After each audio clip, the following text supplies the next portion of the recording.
मुलांनो, आपल्या पाठ्यपुस्तकामध्ये असलेली एक कविता हिरवगार झाडासारखं, याचा सारांश रूपाने आज आपण छान अभ्यास करणार आहोत. कवी जॉर्ज लोपिस यांची ही कविता आहे. फार सुंदर कविता आहे. काय आहे या कवितेमध्ये?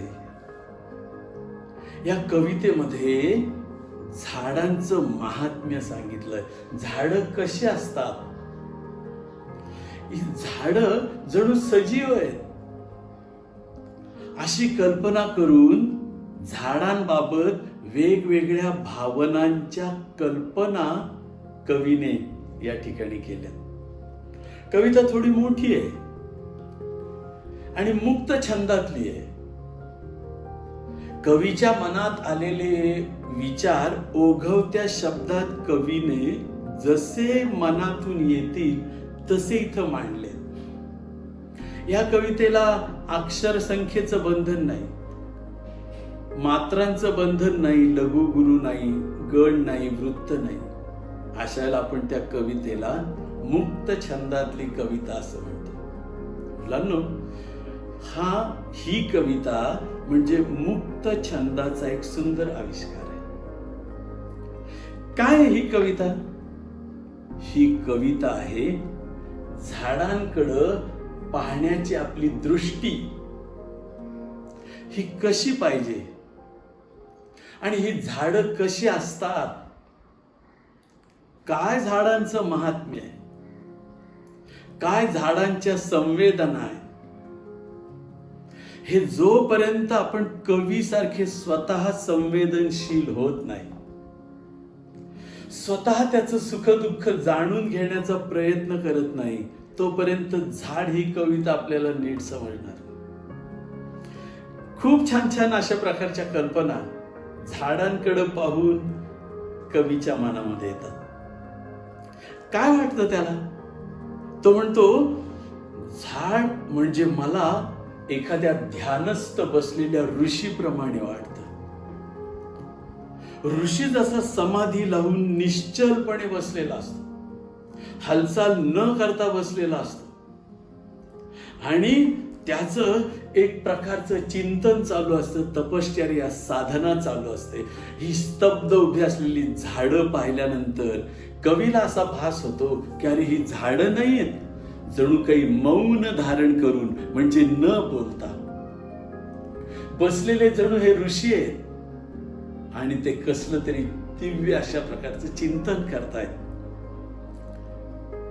पक्ष्यांची गर्दी या झाडांवर आहे. आता पहा, पानं ही झाडांची आहेत, फांद्या या झाडांच्या आहेत, फुलं फळं ही झाडाचा एक भाग आहे. पण पक्षी हे काही झाडांचे नाहीये. पक्षी हे काही झाडावर उमलत नाहीत, पक्षी झाडावर येऊन बसतात. म्हणून पक्षी प्रत्यक्षतः झाडाचे कुणीही नसले तरी पक्षी मात्र झाडांना आपलं समजत असतात. त्यांचा मुख्य आधार असतो झाड. तिथंच ते घरटं बांधतात आणि तिथंच ते सुखी जीवन जगण्याचा प्रयत्न करतात. पक्षी हा झाडांचा भाग जरी नसला तरी झाडं त्यांना दूर लोटत नाही. एका अर्थाने पक्षी हे परके असले तरी झाडांनी ते आपले मानले. अशी माणसांची वृत्ती सुद्धा परक्यांच्या बाबतीत, इतरांच्या बाबतीत हवी. दुसऱ्याला सहाय्य करणं, दुसऱ्याला मदत करणं, दुसऱ्याला उभं करणं, त्याला जीवन जगण्यासाठी सहाय्य करणं हे आपलं प्रत्येकाचं कर्तव्य आहे. हे झाडाकडे बघून आपल्याला समजतं की झाड जसं पक्ष्यांना आपल्या कवेत घेतं, त्यांना जसा आधार देतं, तसंच आपण इतरांना आधार देण्याचा प्रयत्न करायला पाहिजे. आणखीन झाड कसं आहे, एक फार छान गोष्ट सांगितली की झाडाच्या मुळावर आपण घाव घातला आणि घालतोच. हजारो हजारो, लाखो लाखो, कोटी कोटी वृक्षांची तोडणी वृक्षांचा संहार, वृक्षांचा नाश माणसाने वेगवेगळ्या कारणांनी केला. पण म्हणून मुळावर घाव घालणाऱ्या माणसावरही सुद्धा झाड तितकंच प्रेम करतात. तितक्याच आनंदाने, तितक्याच मायेने, वात्सल्याने ते माणसाला सावली देतात, माणसाला फळं देतात. माणसाला ते दूर लोटत नाही. त्याच्या हातात कुऱ्हाड दिसत असली तरी सुद्धा झाडं ही त्या माणसाचा तिरस्कार करत नाही. आणि म्हणून मुळावर घाव घातला तरी झाड मुकाट सहन करते. मुकाट म्हणजे गप्प राहून. झाड तुम्हाला त्याबद्दल आपल्याशी भांडताना, आपल्यावर ओरडताना किंवा दूर पळून जाताना किंवा आपल्याविषयी गैरउद्गार काढताना दिसत नाही. त्याच झाडाच्या सावलीत उभं राहून आपण तेच झाड तोडतो, पण तरी झाडाची तक्रार नसते. आणि झाडाच्या पानांवरून एक खूप छान कल्पना केली. म्हणजे ही झाडाची सहकार्याची वृत्ती या आधीच्या कल्पनेतून मांडली की वैऱ्यावरती सुद्धा जणू काही प्रेम करावं, शत्रूवरती सुद्धा जणू काही प्रेम करावं, असा भाव ह्या झाडांमध्ये आहे. त्याचबरोबर एक खूप छान काव्यमय कल्पना केली. कवी म्हणतो, अशा या झाडांवर जेव्हा छान पाऊस पडायला लागतो, पानावरती पाण्याचे थेंब पडतात आणि हळूहळू पानांवरून ते ओघळत खाली येतात. कवीला हे इतकं काव्यमय वाटतं की तो म्हणतो, झाडाच्या पानांवरून खाली ओघळणारे हे थेंब कवीच्या मनात शब्दांचं रूप घेतात आणि कवितेच्या रूपानं कागदावर प्रगट होतात. किती काव्यमय कल्पना केली की कवीचं कविता, कवीचं काव्य किती हळूवार आहे, किती नाजूक आहे, किती भावस्पर्शी आहे. तर झाडावरून, पानांवरून चमकत चमकत खाली घसरणाऱ्या थेंबांसारखं अलगद हे शब्द कवितेच्या रूपानं आपल्या समोर प्रगट होतात. म्हणून झाड हे कवींची प्रेरणा आहे. निसर्ग हे कवींची प्रेरणा आहे. त्यांच्याकडे पाहून असंख्य कविता ज्या आहेत त्या निर्माण झाल्या, निर्माण होतात आणि निर्माण होतील. काव्य, झाड म्हणजे जणू काव्य जगतंय असं कवीला वाटतं. त्याचबरोबर त्यांच्याकडे पाहत राहिलो आपण झाडांकडे एकटक, तर आपलं भान हरपतं. ते सौंदर्य पाहता पाहता आपण स्वतःला विसरून जातो. आणि कवी असं म्हणतो, झाडांकडे जर आपण टक लावून पाहत राहिलो तर त्यांचा आनंदमय, उत्साह, उमेद देणारा हिरवा रंग जणू आपल्या रक्तात पसरतो. आपलं रक्त हिरवं व्हायला लागतं. हिरवं व्हायला लागतं म्हणजेच काय, आपल्याही मनात त्या बहरलेल्या झाडासारखं चैतन्य दिसायला लागतं. ते सळसळणारी पानं, त्या डुलणाऱ्या फांद्या, ती उमलणारी फुलं जणू आपल्या रक्तात नाचायला लागतात. आपले कष्ट, आपल्या वेदना, आपली दुःख, निसर्गातलं सुंदर दृश्य आपण टक लावून मनापासून पाहत राहिलो तर ती दुःख काय होतात, त्या हिरव्या रंगात विरघळून जातात. नाही, आपलं रक्त जणू त्यांच्यासारखं हिरवं होऊन जातं. आपलं जीवन फुलांसारखं टवटवीत बनतं. नुकत्याच खुडलेल्या, म्हणजे नुकत्याच तोडलेलं फूल किती टवटवीत असतं. त्याच्या पाकळीला सुद्धा हात लावू की नको असं वाटतं. इतकं टवटवीत, तजेलदार असतं. इतकं सुंदर आपलं जीवन या झाडांमुळे बनतं. येणाऱ्या प्रत्येक वाटसरूला, प्रवाशाला झाड आपल्या सावलीमध्ये जागा देतं. जणू हे फांद्या नाही आहेत, माणसाच्या स्वागतासाठी झाडाने पसरलेले हे हात आहे. जणू तो झाड त्या वाटसरूंना, मुसाफिरांना म्हणत असतं, या या, क्षणभर माझ्या सावलीमध्ये विसावा घ्या. काही क्षणांमध्ये तुमचा थकवा निघून जाईल. क्षणभर माझ्या पानांकडे, फुलांकडे पहा. या. मुसाफिरांना कवेत घेण्यासाठी, मुसाफिरांना जणू मिठी मारण्यासाठी या फांद्या जणू पसरलेल्या आहेत असं कवीला वाटतं. आणि ते खूप छान कल्पना केली. पाणझड येतं. आपल्याला सगळ्यांना माहिती की काही विशिष्ट काही वेळेमध्ये त्या विशिष्ट ऋतूंमध्ये त्या गोष्टी आपल्याला निसर्गात दिसतात. तसं पानझडीचा, पानगळीचा असा प्रकारचा एक ऋतू ज्याला येतो, त्यात सगळी झाडाची पानं गळतात आणि नवी पालवी येते. नवीन कोळी छान छान हिरवी पोपटी वेगवेगळ्या रंगांची पानांनी पुन्हा झाड बहरायला लागतं. कवीने अशी कल्पना केली, किती छान दिसतं ते हिरवगार कोवळ्या पानांनी नटलेलं झाड, जणू एखाद्या नव्या नवरीसारखं आहे असं त्याला वाटतं. ह्या झाडामध्ये किती सौंदर्य आहे. एखाद्या खूप छान नटून थटून त्या लग्न समारंभासाठी तयार झालेल्या एखाद्या वधूसारखं, नवरीसारखं ते झाड सुंदर दिसायला लागतं. तिच्या त्या झाडाकडे पाहिल्यानंतर सगळी मरगळ थकवा निघून जातो. हे सामर्थ्य आहे त्या निसर्गाचं.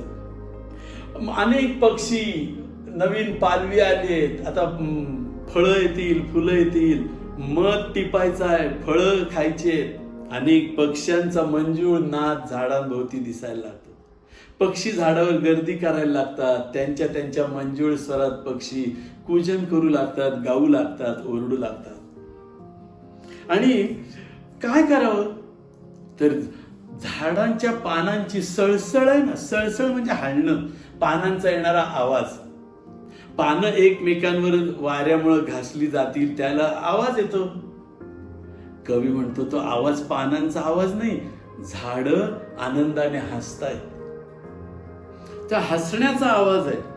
तर हसावं कसं झाडांसारखं. किती कष्ट असू द्या, पाऊस येऊ द्या न येऊ द्या, माणसांनी सेवा करू द्या न करू द्या, त्याला खत घाला किंवा नका घालू, त्याला खूप छान प्रेमाने वागवा किंवा कुऱ्हाड चालवा, झाड आपली वृत्ती बदलत नाही. आणि म्हणून घट्ट पाय रोवून ते संकटांशी सामना करत असतात. किती आडे अडचणीत, किती आपण दूर दूर असलेली एकटी झाडं उभी असतात, त्यांना कोण पाणी घालतो, त्यांची कोण निगा राखतो, पण ते हिमतीनं उभे असतात. ही हिम्मत माणसाला झाड शिकवतं की प्रतिकूल अवघड परिस्थितीत सुद्धा जागा न सोडता झाड जसं ठामपणे उभं असतं. दूर दूर खोल खोल खोल खाली जिथं पाणी मिळेल तिथपर्यंत जाण्याचे कष्ट करतात ती मुळं, आणि पानांपर्यंत तजेला पोहोचवतात. माणसानं सुद्धा खडतर परिस्थितीमध्ये दुःख करत न बसता झाडांसारखं पाय रोवून उभं राहायला शिकलं पाहिजे. असा संदेश आपल्याला झाडं देत असतात. जगावं कसं तर झाडांसारखं, असं कवीला वाटतं. सदैव आनंदामध्ये आणि कुठल्याही संकटाचं, कुठल्याही अडीअडचणीचं, कुठल्याही अरिष्टाचं दुःख न करता सदैव ती सळसळत असतात, सदैव बहरत असतात. तर जगावं कसं झाडांसारखं आणि चिंतन करावं कसं तेही झाडांसारखं. तर झाड हे सगळ्या जगात मला कसं सौंदर्य निर्माण करता येईल, हे जग मला आनंदी कसं बनवता येईल, हे जग मला सुखी कसं करता येईल. एखाद्या ऋषींनी विश्वाच्या कल्याणाचं चिंतन करावं, तसं ही झाडं जणू जगाच्या कल्याणाचं चिंतन करत असतात. या झाडांसारखंच आपणही चिंतनशील बनावं असं कवीला वाटतं. आणि म्हणून झाडांकडून आपण काय काय किती छान आहे पहा. झाडांकडून आपण काय काय शिकायला पाहिजे. झाडांकडून आपण हे नीट मुद्दे लक्षात ठेवा. झाडांकडून आपण सहनशीलता शिकायला पाहिजे. कसं सहन करायचं हे आपल्याला झाडं शिकवतील. सहकार्याची वृत्ती शिकायला पाहिजे की कसं सहकार्य करावं. आपल्याजवळ जे आहे ते सगळं देऊन टाकणं, ज्याला जे लागतंय ते देण्याचा प्रयत्न करणं, ही सहकार्याची वृत्ती आपण झाडांकडून शिकूया. संकटांशी खंबीरपणानं सामना करणं हे झाड आपल्याला शिकवतात की घट्ट पाय रोवून जीवनाशी झुंजत झगडत आपलं जीवन कसं घडवावं हे झाड आपल्याला शिकवतात. आणि कायम आनंदी कसं राहावं, ताजतवानं कसं राहावं, सदैव दुसऱ्याला प्रेरणा मिळेल, सुख मिळेल, आनंद मिळेल, असं टवटवीत बहरलेलं कसं राहावं हे शिकावं झाडांकडून. चिंतन करावं झाडासारखं. जीवनात आनंदी राहावं झाडांसारखं आणि एखाद्या ऋषीसारखं चिंतनशील अशा प्रकारचं माणसांचं जीवन या झाडांच्या सहाय्याने घडावं अशी अपेक्षा यातून केली. आणि म्हणून सगळ्या कवितेतून आनंदी जीवनासाठी आपल्याला काय जर उपयोगी असेल तर झाडांकडून मिळणारा संदेश ज्याने अंमलात आणलाय, ज्याने आचरणात आणलाय, झाडांकडे ज्यांनी नीट निरीक्षण करून बारकाईनं पाहिलंय आणि झाडं काय संदेश देतात हे ज्यांनी ऐकलंय त्याचं जीवन आनंदी झाल्याशिवाय राहणार नाही असं कवीला सांगायचंय. तर मुलांनो, अतिशय सुंदर आणि अतिशय छान अशी ही कविता. हिरवगार झाडांसारखं जीवन जगायचं असेल तर ह्या कवितेचा अर्थ आपण नुसता अर्थ म्हणून लक्षात न घेता जीवनात सुद्धा झाडांकडून मिळणाऱ्या या प्रेरणा आपण आत्मसात करायला पाहिजे. तर आपले जीवन नक्की आनंदी होईल. मुलांनो, सगळी कविता एकदा छान वाचून पहा, हा सारांश ऐका आणि काय झाडांच्याकडनं आपण शिकणार आहोत, झाड कसं वागतं, झाड कसं जगतं हे शिकण्याचा प्रयत्न करा. म्हणजे तुम्हाला खऱ्या अर्थाने ही कविता समजेल. धन्यवाद.